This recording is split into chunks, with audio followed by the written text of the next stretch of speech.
Welcome, everyone. Thank you for joining us today in this episode. Shaun Brewster talking to Tom Heeley today. Tom's joined us all the way from the UK, and he's here to talk about his experience, his journey in working with athletes in elite sport, with teams.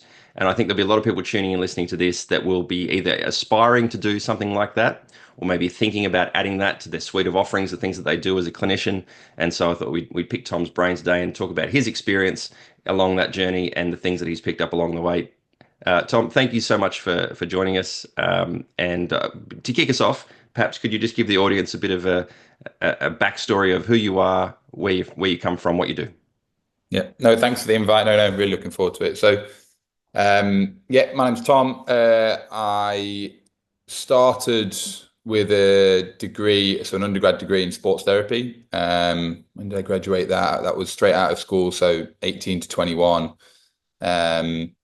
And then pretty much from there, went straight into sport. So I did a few work experiences between years at university and then within sports teams during the summertime, in the time that we had off, and then went straight into full-time work in sport, which was an internship, which I guess we can go on to in a bit. And then kind of from there went on to work with different teams. So that was with football, soccer, and then went on to work with different teams from there: rugby, football, cricket, motorsport, all sorts of different stuff. And then about 4 years ago, set up the clinic where I am now, which is Optimum, which is in my hometown of Derby.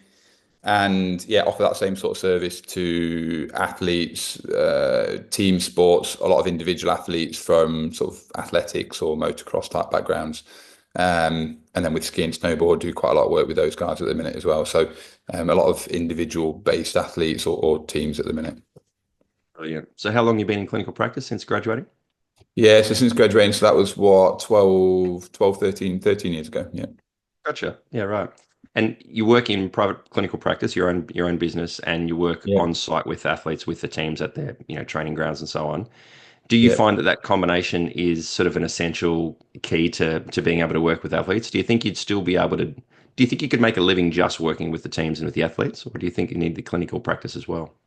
I think you do. I think you could work. I think you could work full time in sport. I think, and I know a lot of friends, and I have done it in the past. I think it's very demanding. There's a lot of time.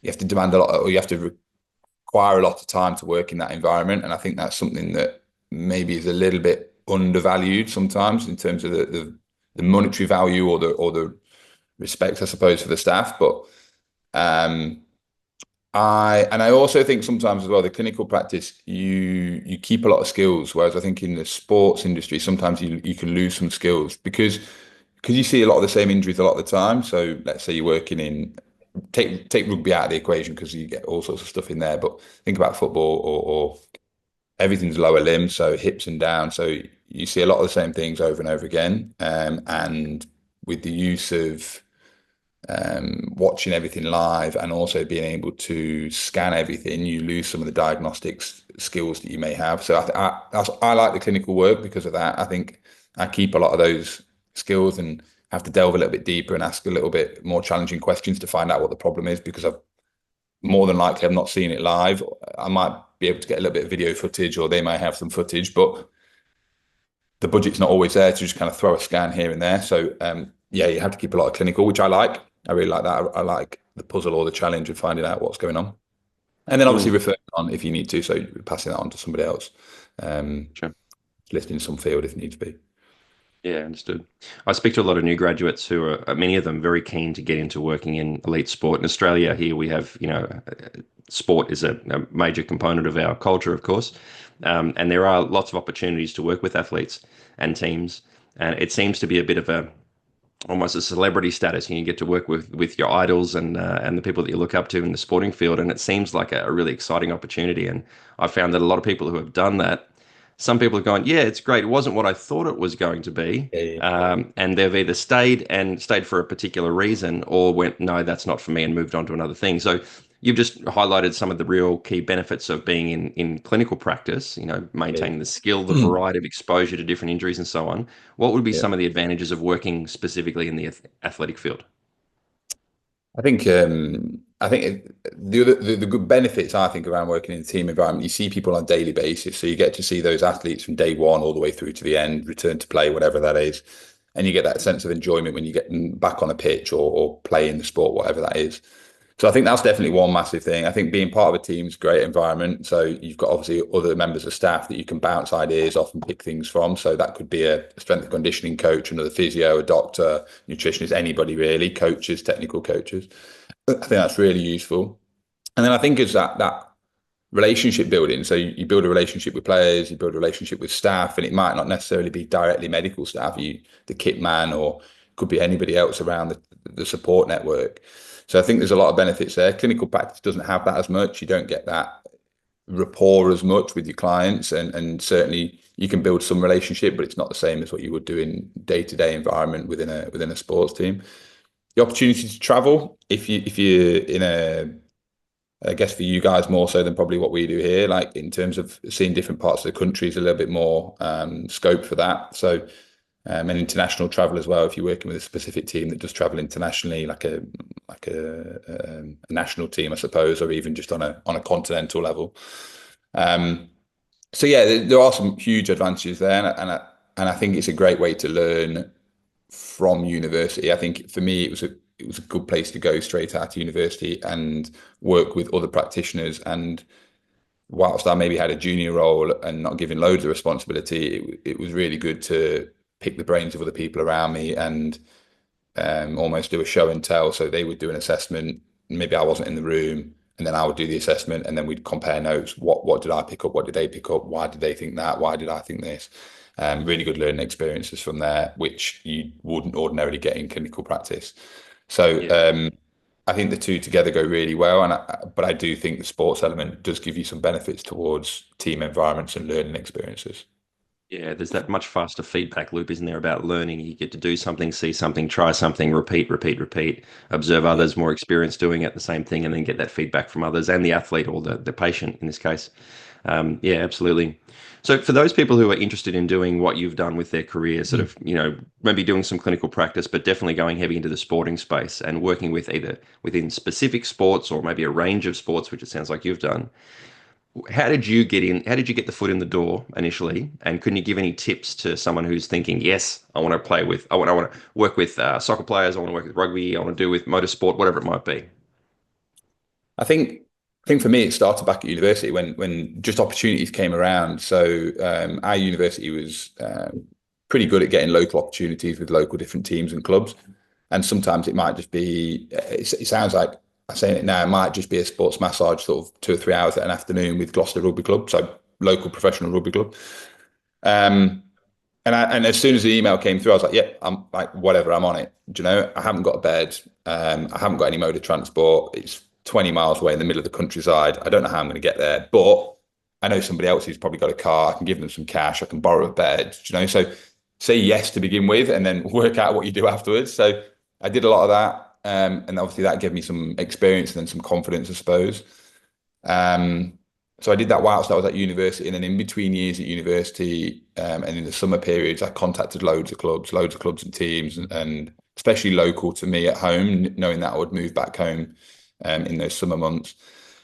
And fortunate enough that I could borrow a car, travel to wherever it would be, and spend 2 or 3 days there. So in between, what would it be? In between my first and second year at university, I travelled to Leeds, which is about an hour away, maybe an hour and 15 away, and was there for maybe 3 days a week, working with Leeds rhinos and just supporting in any way. You know, it could just be some treatment stuff, it could just be some massage work, it could be some pre-season testing, screening, just being a support member of staff necessarily, and not paid. You know, so I was offering my time just to help. And I think that goes a long way. Then in between my second and third year, I then did a similar thing at a local football club, professional football club, Notts County, which is again maybe half an hour from home. And the same thing through that summer period, and almost became a part of the team that when I finished my degree in the third year, they offered me an opportunity to come back, which I took, and then worked there for the remainder, for that full season, then from sort of September through to May. And that was great. That was really good. Really enjoyed that. And that's where I learned loads. But I think, first of all, almost saying yes to opportunities before you really know what they are and how you're even going to get there. And sometimes you might get there and you do it and you think, well, that was rubbish. But actually, you're still going ahead with it and you're still getting involved with it. And there's something you'll learn from it. It might seem small and meaningless, but you will learn something from it. And there might be someone you meet who just says, "Hey, we're doing this in a few weeks' time. Do you fancy coming to this as well?" Or different opportunities arise from saying yes to things and just throwing yourself in there. I think I remember what I do. I remember writing a letter and doing some research on all the addresses of all the clubs through the UK, professional football and rugby clubs, and sending them all emails and looking for their heads of medical on LinkedIn and through the websites and those sorts of things, and scanning and making like a little spreadsheet and database and sending everyone emails. And not many people replied. You might get one or two, but of those one or two that replied, I'd then try and engage a conversation and get something started. But yeah, it took a lot of time to kind of put that together, but it's worthwhile. Yeah, it's worthwhile. If that's what you want to do, I think it's worthwhile to do. Yeah, that's a great story. Some really good tips in there, and Mm. it's not what I think a lot of people might expect when they've qualified with their degree in whatever the profession is. Doesn't have to be healthcare. They think I've got my ticket now. Now I can apply for whatever job I want. But Yeah, if you want yeah, to yeah, work with the top football team in the country, they're probably not advertising for somebody in no, most no, cases. They've got someone in mind, or someone on their team will know someone, and they'll yeah, headhunt them and they'll bring them in. yeah, And you yeah, think, well, okay, I've got my qualification. I'm in the running, but you don't also have any experience. And so you've volunteered at the yeah, low level to get the yeah, experience and get the reputation, and then you walk into a higher level club and you kind of know the system, you know how things work, and you know who to talk yeah, to and how to make things happen. yeah, And it's that exposure from the lower rungs on the ladder, isn't it, that works your way up. It absolutely. sounds like for you, you just took whatever opportunity was available, and that each opportunity created the next one and the next one and the Yeah. next one. Would that be fair to say? Yeah, I think that's fair to say. And I think you're right in what you said there about the environment that you're in. You learn little bits off that environment and then you can take that to the next one. And that's a similar environment across a lot of sports. Obviously, sports change, training environments change, but the hierarchy is pretty much the same and kind of how you manage that is pretty much the same. So you can pinch bits from different sports and take them to other sports. And that's another benefit of that as well. Yeah, gotcha. So there's some really good tips what you just shared about, applying a little bit of fortitude and a little bit of determination to sort of get in the door and working around the angles, not rather than just trying to go straight through the front door. Like LinkedIn's a great opportunity to sort of find professionals within certain teams. Everyone wants to advertise that they work with XYZ team, right? So that's a great way to find the right people.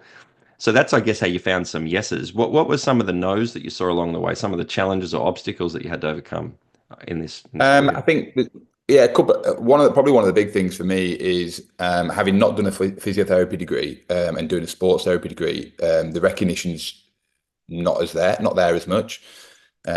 Skill set may be similar, and I would argue myself that some of our skill sets are probably more suited to working in sport. We spend the whole 3 years of our degree working in sport and sports injuries and sports management. Whereas physiotherapy, they cover a wider base of knowledge and they cover a lot of things that we don't do at all. Neurology, stroke, cardiac work, and then they have a small portion on sport. So there's benefits to both, and I think it's important to have both those sets of people in the team. And if there's an opportunity to have a wide team, I think I would be picking sports therapy, rehab, massage, physio, chiropractic. I'd be having a bit of a rounded field. So that's definitely a blockage or a stumbling block that I've had applying for jobs. A lot of them require a physiotherapy or physiotherapist with a HCPC qualification and a degree from that. And I've not got that. So that's definitely been one thing that I've found a bit of a struggle. But it's something that, again, if you can get yourself to an interview stage or you can find out who you're applying to, if you write a cover letter or somehow get on the phone or somehow get in contact with them and just be able to explain your situation and who you are and what you've done and where you've worked, then I think that can help as well. Sometimes you just get a flat no. Sometimes the organisation's too big that you can't find the person who's sort of you need to contact or you can get through to. But yeah, if you know somebody there or you know a contact, it's certainly worthwhile trying to drop those people a message. Throw your application in the hat, but also try and get that conversation and sort of ask a question like, look, this is what I do, this is who I am, and these are the experiences I've got, and these are skills that I can offer you. They might actually go, actually, yeah, why did we bother applying or just advertising for just a physiotherapist when we could have advertised for this, and this as well. Um, Mm. that's definitely one challenge. I did a master's. When would I have done that? Maybe 5 or 6 years ago in sport and exercise medicine. Again, just to broaden my knowledge and to help with some of those challenges that I had. And I think that's helped. I'm still not a physiotherapist, and I can't call myself, and I wouldn't. But um, I think that definitely helped doing that master's to kind of broaden my knowledge and open a few more doors as well. Mm. So the title, obviously in sport, because the physiotherapy title is so widely recognized as a key Yeah. role in the sports medicine team, how Yeah. how much has you mentioned the masters? Does at a certain point does the knowledge and experience start to outweigh the title in the team Yeah. with your role within the team? Yeah. Yeah. And I think opportunities have come for me where people don't even know what qualification you've got. They're not really bothered, that people come to the clinic, or people come to, or I do work with clubs and teams, and they're not bothered what qualification you have. They just want to know what you can help with, and can you help with this project, or can you help with this challenge that we've got? But they're not necessarily fussed about what the qualification is at the end of the day. They just see you as somebody who can help the team, or help the setup that they have. Yeah, gotcha. Okay. And so you've worked in a range of different sports. You mentioned winter sports, snow sports, motocross, football, rugby, a stack of different things. Of all of those different experiences, which sport has been the most surprising as far as really interesting, not just injuries, but people and kind of experiences that you've had along the way? Um, all very different. They're all very different. I think the motocross group are good fun, and the motocross group kind of just bounce back up and just get on with stuff. And how can I word this without being would not don't always take a lot of the advice, and if it feels okay, they just get on with it and kind of ignore some of the recommended guidelines or things like that. And that's quite fun. Trying to hold them back and at least give them some information as to why that is, and what the benefits are to doing that, and long term, and not just for the here and now, but for further down the field. Obviously, there's time and a place. If it's a final race of the season and they need to get some certain points to get a contract for next year, or need to win something, a championship, then yeah, by all means, we'd probably push the boat a little bit. But there's certain times where they're quite funny to work with. The winter sports stuff's great. So we've got some really cool athletes there, and again, nice to be part of a bigger team, and part of a team that's also wider than just our individual little moguls team.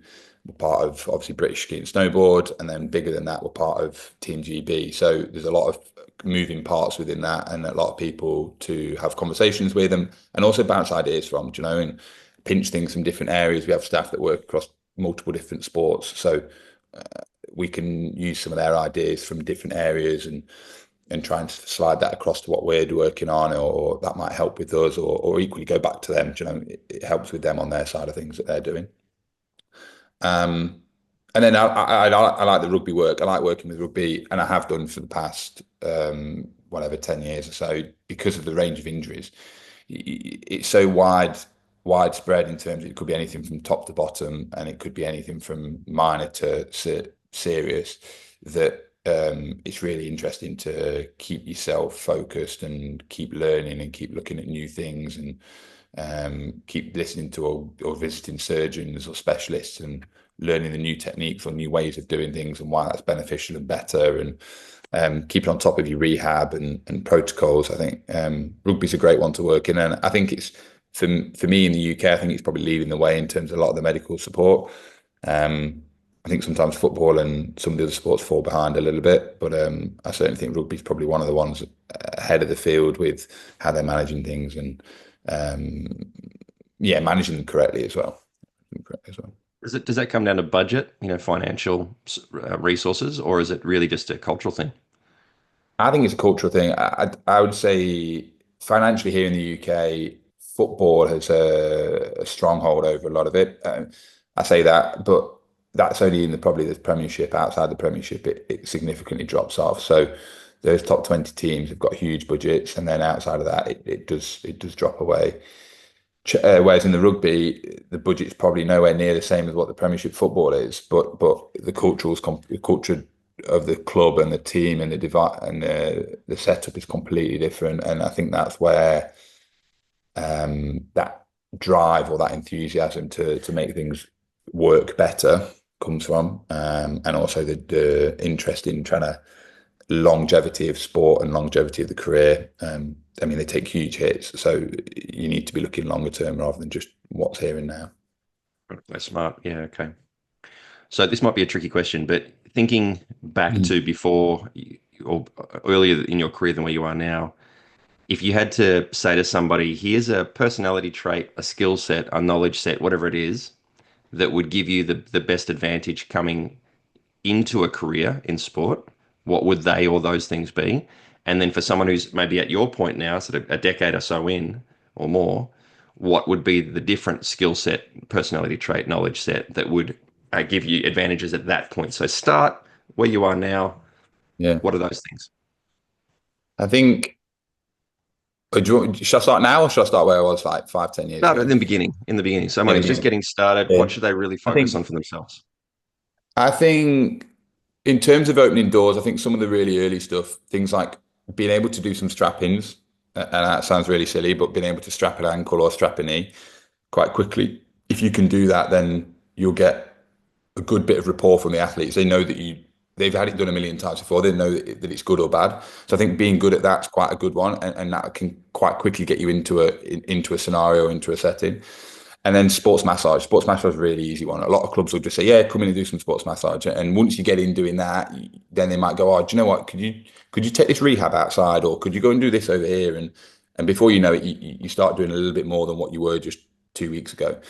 So I think they're probably two skill sets that I would say can get you in and are useful early in your career to advance on really. And then on top of that, you can layer all sorts of things. Personality trait, I think determined, but I also think probably don't. How can I word this? Don't throw yourself away. So don't give yourself away almost. So don't say yes to a lot of things, but also there's got to be a value to it as well. It comes a point when you might have done the local 10K marathon sports massage for the last 3 years, but why would you continue doing that when it gives you no more than what you're already getting? You've got that Are you experience. still learning something or are you making connections? Exactly. Yeah. Yeah. Yeah. Exactly. Are you getting more from it? And so yes, say yes to a lot of stuff, but don't give your time up for something that might not be very valuable. And then what was the last one? What was the last thing you said? Yeah, Third. personality, skills, knowledge. Yeah, It's you just overall, whatever you yeah. can think of for that. Yeah. And Yeah. then I think now I would probably say it changes a lot. I think a lot of it's about wider. For me, it's wider stuff. So rather than just the hands-on clinical sports therapy, physiotherapy, rehab type work, for me, it's more what other areas can I support with if I need to. So from a nutrition side of things, or from a psychological side of things, they're things that I'm starting to work on and trying to advance. I'm doing a course at the minute on it's a performance specialist course, so it's similar to like a strength and conditioning qualification. Just trying to widen what I know rather than stay sort of quite insular with what I know. So just trying to get a bit bigger and broader. And it's just little things. You might be able to offer some real simple advice around something that reduces inflammation, some dietary supplement or some dietary just food that can help, or reduction of some food. And again, working with different athletes who obviously compete sometimes on their own. So a lot of individual athletes, it's again, what can they be using on a day-to-day basis or even in between competitions or training runs that could help them. Do you know, real simple stuff, bananas, energy gels, electrolyte drinks, simple stuff like that that sometimes aren't aware of.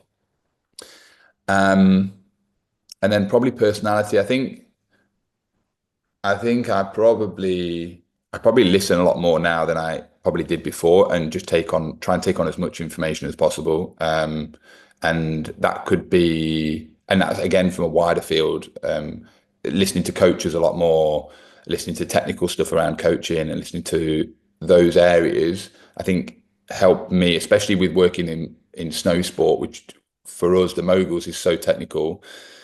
it's a sport that I probably didn't know loads about. I know a lot about winter sport and skiing, but not necessarily moguls as such. So learning a lot of the technical aspects there has really helped me. And that's just from listening to the athletes and the coaches and sitting in meetings and sometimes not saying anything and just kind of absorbing information because then okay, well, if they're struggling with this and this, maybe we can do this and this to help with that. Um, uh, and it might not be something that you think about straight away. It might be something that takes 2 or 3 months even to come along, and then you kind of go, oh, actually, we could do something about that. We can help with this.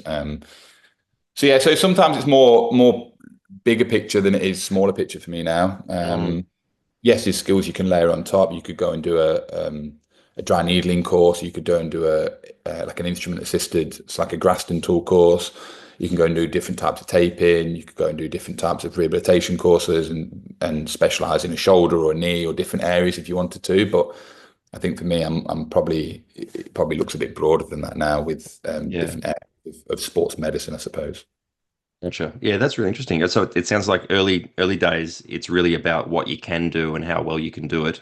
And then Yeah, later on, it's more about maybe becoming a font of knowledge and being the source of being able to join the dots, clinically reason a scenario and try to find yeah, solutions that are broader than just what you can do with your hands or the tools in your hands. yeah, yeah, And that's you're being that almost one-stop shop as a resource of yeah, knowledge and advice and guidance for athletes. Because yeah, if you're in your late 20s, 30s, 40s, and you've been in that sporting environment for a long time, you do absorb a lot. Like you collect a yeah, lot of little bits of information that you can share out with athletes, and the same things in private clinical practice, of course, as well. It's the same scenario. The more scenarios you've been in, the more things you can draw upon to share with others, and that makes perfect sense. So thank you. Yeah, yeah, so great. true. Yeah, so Yeah, true. yeah, By all means, not an expert in all those little areas outside of that, but at least you've got some knowledge that you can kind of go, well, like this would help with this and this would help with that, and then maybe point them in the right direction of somebody else who is an expert and send them in that direction. But equally, yeah, there might be enough information that you have that can just make a little bit of a change before they go off and have that conversation in a few weeks' time with some other expert. So yeah, there's definitely wider field. Yeah, definitely. yeah. Look at like, there's so many comparisons and parallels between clinical practice and the athletic space. In that, if you are that broad knowledge practitioner that just sort of knows a bit about everything, you can help a lot of people. And then when you can help someone or take someone to a certain point, and then you realize that okay, that's starting to move beyond my scope of what I know Yeah, and can do. yeah, Now we've got a specialist over there that knows one yeah, thing, but really, really well, and that's what yeah, specialists exist for, right? yeah, And I guess that's a decision we all have to make in our career: is do we want to become a specialist with narrow knowledge that's deep, yeah, or a generalist that's broad knowledge, but well, it's maybe a little more shallow. It's difficult to do both, of course. yeah, Um, yeah, yeah. but Very yeah, different. no, good. Okay, one And last question for you then. One last yes, question, go which on. would be, uh, okay, now we're talking to people who have been working in sport for a while, years, decades, but they don't want to ever stop. They love it. They want a long career, maybe balancing that career with some clinical practice as well. So similar to your story, what advice would Mhm. you have for those people who want to find that balance and want to continue doing what they're doing no matter what life throws at them? I think I think the trying to drive that model of or the information or the scenarios and the things that you've learned from sport. There are so many sporting public people. So people who are running marathons, triathlons, pushing themselves, doing for us like a London to Paris cycle ride, different things like that, coast to coast. That are pushing themselves on different challenges. We've got I can't even think the number of things that are going on this year, 100K running events and all sorts of crazy cycling stuff. There's loads of people like that who are working 9 to 5 and then training afterwards or trying to fit the training around their work and Saturday mornings, Sunday mornings with kids and family and all sorts of things. And I think if you've got that knowledge of what's the best thing that they can be doing in that period of time, whether they are injured or whether they're not, and they want to maintain a level of fitness or want to progress their performance in whatever they're trying to achieve or their challenge is, I think having that knowledge from sport to slide into private practice is really useful. So if that'd be one thing I'd probably say try and market that if that's what you wanted to do. And look, this is what I have done over the years, and this is the experience that I've got, and this is how I Mm, can help you. Um, yes, you can't bring everything from sport in because some of that requires equipment and a lot more time and a lot more and costly. But there's a lot of things that you can just drive across, and what are the biggest bangs for the buck that people can do that are Joe Public, let's say, who are a really sporty public and want to improve their performance. Yeah, I think gotcha. that's where I would look to try and that niche, that market niche Mm. almost. Helping people optimize both their time and their performance and Yeah. kind of get the most out of what they've got. Yeah, great. Yeah. Yeah, Okay. because that's the biggest. I think that's the most difficult thing for people who are in the sporting population or who are in the general population who are wanting to be sporty. It's time. It's just time, and Mm. what can they do with their time that's the most beneficial. And they may say they may come in with a shoulder problem, but actually say, mate, you don't like cut this out, cut that out, do a bit more of this, do a bit more of that, and all of a sudden they're like, oh yeah, well actually now I've got loads more time on my hand to do actually the thing that they want to be doing, which is going to get them to the goal at the end of it. And I think that's really helpful for a lot of people. So it might not even be necessarily like a physio session or a massage treatment therapy session, whatever. It could just be some general advice on their training. Mm. Um, Yeah, gotcha. How important is that in your experience, the communication skills that come with being an experienced practitioner versus probably what most people think is the most important thing? I need to get very good with my hands, my manual therapy and my application, my assessment and treatment. How important is just being able to be a good communicator and tap into people's psyche yeah, more than just their physicality? a lot, a lot. I think that Yeah. plays a big, huge part. I do some lecturing at the local university to second year students, and that's one of the big things I say to those guys is you don't need to say a lot to gauge a lot from somebody. You obviously you can probably see how they walk in, and that gives you some idea. And then after that, it's just asking questions, ask questions, and then ask questions based on the answers. So don't just follow a who, what, where, why, when type approach. And I think this just comes with experience because it's, at university they get taught to kind of follow a protocol. Once you leave that, right, how did you get injured? Okay. And then what happened after that? And you can start delving deeper and then, oh, well, my husband took me to the hospital. Okay, so now you know she's got a husband, and then you work on okay, and then she's got something. Oh, when went home, and then the kids were playing, so she's got. So then you start to build a bit of a picture around people, and then you start to get a bit of an understanding of who they are and what matters to them, and also where they want to spend some of their time outside of just coming to you for rehab or some treatment.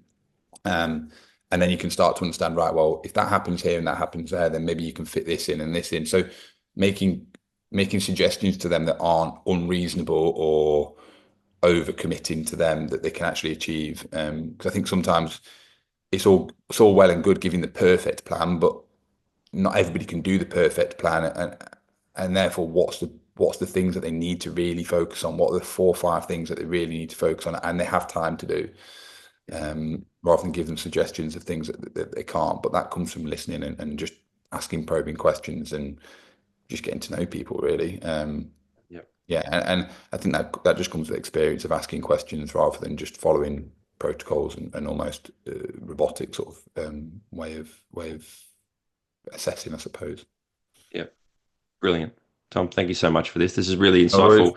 No worries. There's so many good little tips and tricks just from your own story for people who are wanting to get started, but some also good advice for people already in that door and want to further establish themselves and lengthen that career. So thank you very much for your time. Thanks for sharing your story with everybody, and you have a great day over there in the UK. It's probably very early in the morning and probably a bit colder than it is here, I imagine. Yeah, What's it's the pretty weather like? chilly. We always talk about the weather. We talk to our friends in the UK. What's it like today? At 10 degrees, 9, 10 10 degrees. degrees. It's actually not too bad. It's actually not too bad. I take this as a bit of a good day. It's still slightly overcast. Sun's about to break through. Yeah, Yeah. 9, 10 degrees. Not 10's not too bad. Okay, well, depending on which part of Australia you live in, that could sound like an absolute hell. There's What's it like where variation you are at across. the minute? What's it like over there? Uh, Today's been about 21 degrees, and that's a little Okay, cooler for nice. this time of year. Yeah. Yeah, we'd be shorts and t-shirt and a beer at that point, I'm sure, 21 degrees. Absolutely. No problems. Well, thank you again, Tom. Thanks for your No, time. thanks for your Hope time. everyone enjoyed that. We'll talk to you soon. Cheers, Sean. Thank you.